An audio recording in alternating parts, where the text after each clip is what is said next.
Hi friends, welcome back. तो आज का हमारा वीडियो है now Pakistan and its people are calling for boycott France. अच्छा, तो इससे पहले कि वीडियो को शुरू करें, please subscribe to our channel और नोटिफिकेशंस के बेल आइकन को क्लिक करें जिससे आपको हमारे न्यू वीडियोस की नोटिफिकेशन मिलते रहे। अगर आपको वीडियो पसंद आता है तो प्लीज लाइक एंड शेयर। चलिए शुरू करते हैं। दोस्तों नमस्कार, आदाब, सत श्री अकाल। मेरा नाम है सौरभ मशहूरी और आप देख रहे हैं ज्ञान जरा हट के। और आज इस वीडियो में हम लोग बात करने जा रहे हैं, क्या करें, करनी पड़ती है कभी कभी। सो देर किस बात की, let's begin the show.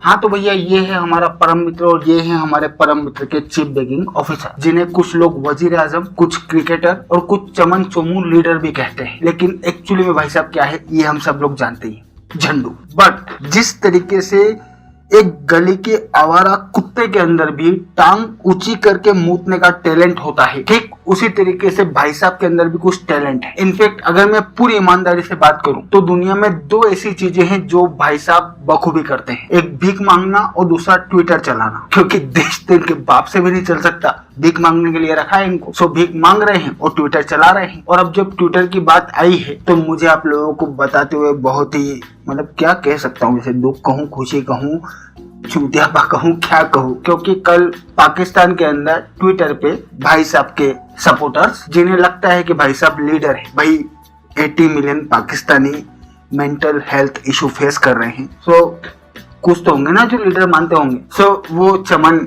Chomu, जो कि भाई साहब को लीडर मानते हैं, वो कल से पाकिस्तान के अंदर ट्विटर पे ये हैशटैग चला रहे हैं कि साहब बायकॉट फ्रेंच गुड्स। मतलब जिस देश की अर्थव्यवस्था इस तरीके के ट्रेड के भरोसे चल रही हो, वो फ्रेंच गुड का बायकॉट करेंगे। साला ये तो वही बात हो गई कि भैया घर में खाने को नहीं है दाने और चूतिए चले ताजमहल बनाने, जो ये लोग बना भी सकते हैं क्योंकि ग्वादर में 10,000 फैक्ट्रीज भी तो लगाई है इन लोगों ने। वैसे अगर आप लोग ये सोच रहे हैं कि भैया आखिर पाकिस्तान के अंदर भाई साहब के समर्थक ये बायकॉट फ्रांस और बायकॉट फ्रेंच गुड्स हैशटैग क्यों चला रहे हैं, तो एक्चुअली में इसके पीछे मोटे मोटे दो कारण है। पहला तो ये लोग अखंड चूतिए हैं और चूतियों का आप क्या कर सकते हैं, कुछ भी नहीं कर सकते, क्योंकि चूतिया क्या करेगा और क्यों करेगा वो सिर्फ चूतिया ही जानता है। और सेकंड कारण है इनके लेटेस्ट बाप का आदेश, क्योंकि आजकल ये लोग सिर्फ वही कर रहे हैं जो इनका लेटेस्ट बाप इनसे करने के लिए कह रहा है। असल में हुआ ये कि आज से कुछ दिन पहले फ्रांस के अंदर किसी बंदे ने किसी और बंदे के रिलीजियस कमेंट की वजह से उसे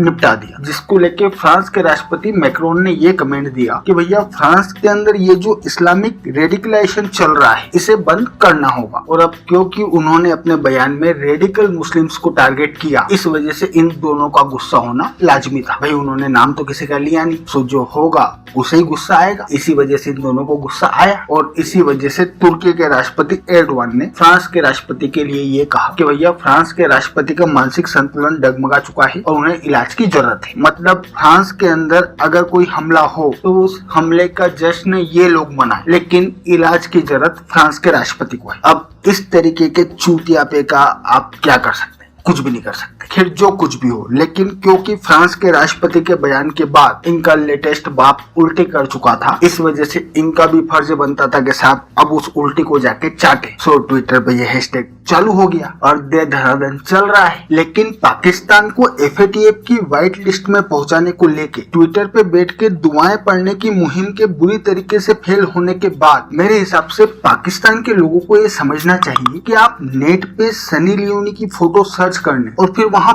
5 मिनट बिताने के बाद अगर दुआएं पढ़ने के लिए ट्वीट करते हो तो वो दुआ कबूल थोड़ी ना होगी, क्योंकि आप लोग ट्वीट करने से पहले हाथ भी नहीं धो रहे।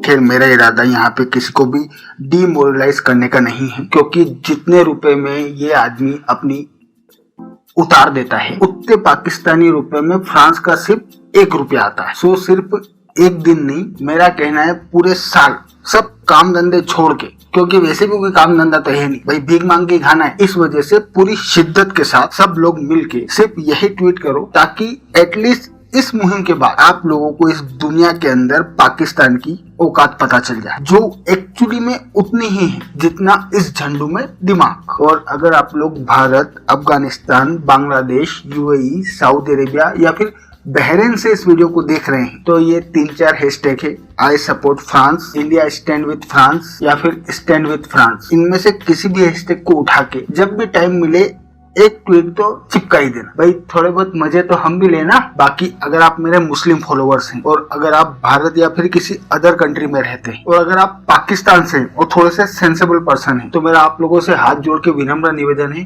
कि इन दोनों ही चूतियों के चक्कर में मत आना। एक ऑलरेडी भीख मांग के खा रहा है और दूसरे का भीख मांग के खाने का टाइम आ चुका है। सो इन दोनों ही चमन चूतियों के पास रिलीजियस कार्ड खेलने के अलावा और कोई भी पॉइंट नहीं बचा। बाकी फ्रांस के राष्ट्रपति ने जो कमेंट किया है ये एक्सट्रीमिस्ट मुस्लिम्स को लेके किया है, जो मेरा पूरा यकीन है कि आप लोग नहीं है। सो आप लोगों को ध्यान देने की जरूरत भी नहीं। और फॉर एग्जाम्पल ये झंडू दिन में 50 बार हिंदू एक्सट्रीमिस्ट को लेके ट्वीट पे ट्वीट करता रहता है। मैं ध्यान देता हूँ, मुझे गुस्सा आता है? नहीं आता भाई, अपन है ही नहीं तो अपने को गुस्सा आएगा। तो अपनी अक्ल लगाओ और इन छूतियों के चक्कर में मत आओ। तो गाइज ये काफ़ी जो है मैं कहूँगा खतरनाक वीडियो था। इसमें जो है शब्द ऐसे यूज़ हुए हैं जिनको मैं सपोर्ट नहीं करता। मेरा तो यही थॉट है कि आप मतलब किसी भी इंसान को अपनी एजुकेशन जितनी आप में है उसके हिसाब से बात करना चाहिए और ऐसे किसी को भी मतलब बुरा नहीं बोलना चाहिए। आप बहुत तरीके होते हैं अपना पॉइंट अक्रॉस लाने के लिए, मगर जो है आपकी भाषा साफ़ होनी चाहिए, अच्छी होनी चाहिए, क्योंकि ज़िंदगी में कैरेक्टर सबसे बड़ी बात होती है। आपका खुद का कैरेक्टर, अगर किसी और का कैरेक्टर ख़राब है तो अपना ख़राब तो नहीं करना चाहिए कैरेक्टर। सिर्फ आपको जो है ढंग से जो है उसकी क्रिटिसिज्म करना चाहिए। उसके कई एग्जांपल्स हैं, अगर आपने देखा हो डेफिनेटली। मैं कईयों कुछ ऐसे हैं, जैसे मैं कहता हूँ रौनक जी, वो बहुत अच्छे तरीके से क्रिटिसाइज़ करते हैं परंतु अपनी भाषा खराब नहीं करते।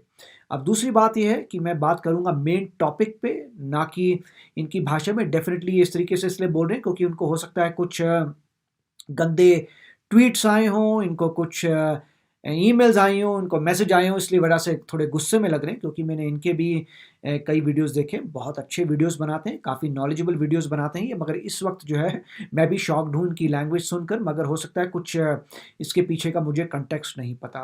तो जो भी है कि मैं तो हमेशा अपने वर्ड्स जो अपने कैरेक्टर के हिसाब से यूज़ करूँगा। तो मैं ये कहूँगा कि मेन पॉइंट ये था कि ये सही है कि पाकिस्तान की इकोनॉमिक कंडीशन ठीक नहीं है, पहली बात ये है।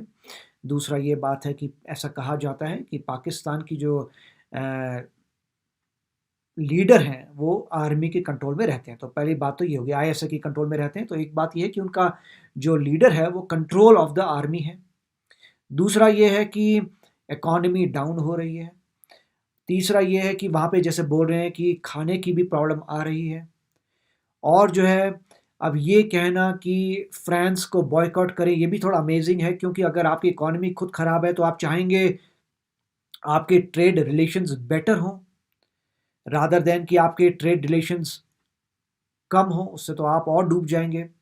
उसके बाद आप सपोर्ट कर रहे हैं टर्की को, जिसमें ज़्यादा पावर नहीं है, क्योंकि आप जीडीपी जाके देखिए टर्की का और उसकी स्ट्रेंथ देखिए, ज़्यादा नहीं है। तो जस्ट बिकॉज कोई बंदा रिलीजन के बारे में ज़्यादा बोलता है, तो वो भी टर्की में भी मक्का मदीना नहीं है, वो सऊदी अरेबिया में है। और सऊदी अरेबिया जो है वो भी मोनार्क हैं, मगर वो यूएसए के एलाई हैं। तो आप देखिए जो अथॉरिटी है इस्लाम की, वो मक्का मदीना है और वो सऊदी अरेबिया में। सऊदी अरेबिया यूएसए के एलाई हैं, तो वहाँ पर भी बात नहीं बनी। टर्की बीच में कैसे आ गया मुझे पता नहीं है। अब जो है दूसरी बात आती है कि फ्रांस में करेक्ट उन्होंने जो है कार्टून्स बनाए थे, और मैं पूरा नहीं कहूँगा, तो कार्टून्स उन्होंने, आप देखिए कि फ्रांस में एक मैं नाम नहीं ले सकता, फ्रांस में जो एक न्यूज़पेपर है उन्होंने कार्टून बनाए हैं। उस कार्टून से पहले भी काफ़ी प्रॉब्लम्स आई थी, उसके बाद अभी दोबारा कार्टून्स आए थे तो और प्रॉब्लम्स आई थी, और किसी एक्सट्रीमिस्ट ने वहाँ पे कुछ प्रॉब्लम्स क्रिएट कर दी थी, इनोसेंट लोग मर गए थे। तो अगर आप एक्सट्रीमिज़म करते हैं, अगर आप इनोसेंट लोगों को मारते हैं तो गलत बात है, तो उनको पनिश करिए, उनको पकड़ के जेल में डालिए और ज़्यादा स्ट्रॉन्ग बनिए। प्लस फ्रांस में पहले जो है बुर्के की भी बड़ी प्रॉब्लम आई थी और उन्होंने कहा था कि देखिए हमारी कंट्री में एक सिविलियन कोड रहेगा कि जो भी फ्रेंच है आपको जो रिलीजन करना है करिए, मगर आप पूरा जो फुल अपनी मुंह को अपनी बॉडी को कवर नहीं कर सकते। तो उन्होंने अपने बनाए थे रूल्स कि हमारी कंट्री के कोई रूल्स एंड रेगुलेशन है और उस तरीके से हम कुछ चीज़ें अलाउ करेंगे जो हमारी सिक्योरिटी के लिए ठीक नहीं है कि आप पूरी कवर करके आ रहे हैं सिक्योरिटी के। तो उसमें मुझे एग्जैक्टली पता नहीं, मगर काफ़ी फ्रांस ने बैक एंड फोर्थ हुआ था बुर्के के बारे में कि आप कितना पहन सकते कितना नहीं पहन सकते बुर्का, क्योंकि वो कह रहे थे कि हम एक मॉडर्न वेस्टर्न कंट्री है, फ्रांस है, तो उसमें कुछ रूल्स एंड रेगुलेशन है कंट्री के, वो हर रिलीजन वाले को फॉलो करने पड़ेंगे। और वही जो है वो ठीक बात है कि हर कंट्री के रूल्स होते हैं, आपको वो पहले फॉलो करने पड़ेंगे, फिर उस कंट्री के दौरान अंदर आप अपने रिलीजियस फेथ को फॉलो कर सकते हैं जो भी अलाउड है, जो भी कंट्री सोचती है कि ठीक है एक्सेप्टेबल है। जैसे मान लीजिए अगर किसी को सिख जो है टर्बन पहनना चाहते हैं, प्लीज़ पहनिए, उससे कोई किसी का लॉस नहीं है, टर्बन पहन सकते हैं, कोई कोई हेडेक नहीं है। तो मतलब ऐसी चीज़ें जो कम्युनिटी में डिसरप्शन नहीं करती वो बिल्कुल करिए, कोई प्रॉब्लम नहीं है, फ्रांस अलाउ करता है। मगर कुछ चीज़ें जहाँ पे उनको लगता था कि सिक्योरिटी थ्रेट है, वहाँ पे उन्होंने बैन करने की कोशिश की थी। तो काफ़ी अच्छा वीडियो था गाइस, नॉट मैं अच्छा बात नहीं कर रहा भाषा के तौर से, अच्छा कर रहा हूँ कंटेंट के बारे में। अच्छा मुद्दा है ये सोचने के बारे में कि फ्रांस को ऑब्वियसली बायकॉट करने का मतलब नहीं बनता, स्पेशली वो कंट्री जो इकोनॉमी में थोड़ी, जिसकी इकोनॉमी स्लो है और जिसकी इकोनॉमी नीचे जा रही है। अगर आप बहुत ही प्रोग्रेसिव होते, अगर आपकी इकोनॉमी टॉप होती, अगर आप दुनिया की सुपर पावर होते तो आप कुछ भी कर सकते हैं, परंतु जब तक आप सुपर पावर नहीं बनते तब तक आपको शांत रहना पड़ेगा। उसी पॉइंट पे है कि चाइना ये सब चीज़ें क्यों कर रहा है, क्योंकि चाइना एक सुपर पावर बन चुका है, क्योंकि चाइना सुपर पावर बन चुका है और कुछ सालों में वो यूएसए को जीडीपी में भी, नॉमिनल जीडीपी में भी हरा देगा। तो अब देखिए अगर ऐसी बात है तो सुपर पावर बन गया तो सुपर पावर कुछ भी कर सकता है, क्योंकि वो सुपर पावर है, उसके पावर है, कोई और बंदा उसे टक्कर नहीं ले सकता ऑफ कोर्स। मगर वो पंगा सिर्फ उन्हीं से ले सकते हैं जो छोटी कंट्रीज हैं, इंडिया के साथ नहीं। इंडिया जो है सुपर पावर बनने वाली है, इंडिया काफ़ी पावरफुल कंट्री है, और तो आप एक पावरफुल कंट्री से पंगा नहीं ले सकते, छोटी मोटी कंट्री से सुपर पावर्स ले सकता है। तो अच्छा वीडियो था और फिर मिलेंगे अगले वीडियो में। Take care, bye bye. तो अगर आप मेरे इस चैनल पे नए हो तो जल्दी से सब्सक्राइब के बटन को हिट करो और बेल आइकन को क्लिक करो, ताकि आपको मेरा जब नया वीडियो मैं लगाऊं आपको उसके बारे में जल्दी से पता चल जाए।